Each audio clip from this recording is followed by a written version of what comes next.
This is what the Sri Lankan authorities want you to see. So the cameraman from State TV films a government official dispensing supplies to a fraction of the tens of thousands of homeless Tamils. But this is not the whole picture. We've not been allowed near the camps despite repeated requests, but those brave enough to speak out have given us written statements about the terrible overcrowding there, the poor hygiene and the atrocities they've witnessed by both sides. One woman with links to the camps but too scared to be identified told us of rapes inside them and of young men in particular being taken away by soldiers. I believe that there is sexual assault and harassment in the camps. I believe that these children and the young ones are going to get disappeared, but we don't know what is happening to them because there is no information, there is no transparency, we just don't know what's happening. Others who've witnessed abuses didn't want to take the risk.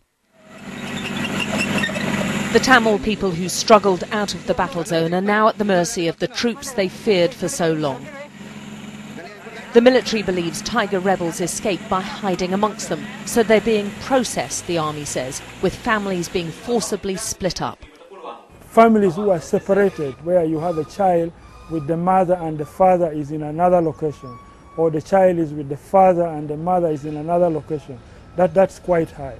Up to about 70 or so % are in this category.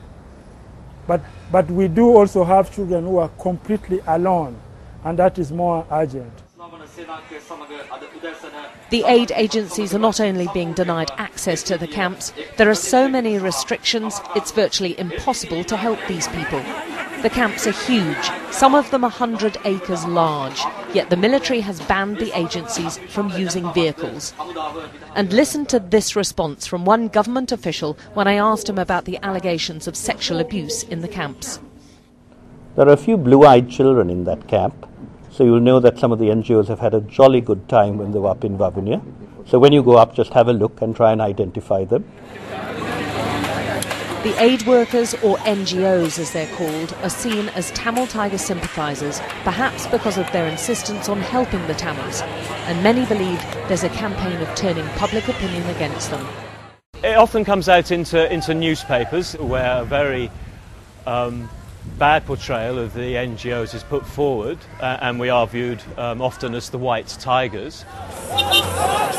There's a nationalistic fever now, and while the government talks unity, the ground reality for the Tamil minority is very different. They feel alienated and talk of being forced to fly the Sinhalese flag or face being seen as traitors. And the Tamils believe this is just the start of a specific plan which has government support to persecute and intimidate them. Alex Crawford, Sky News, Colombo.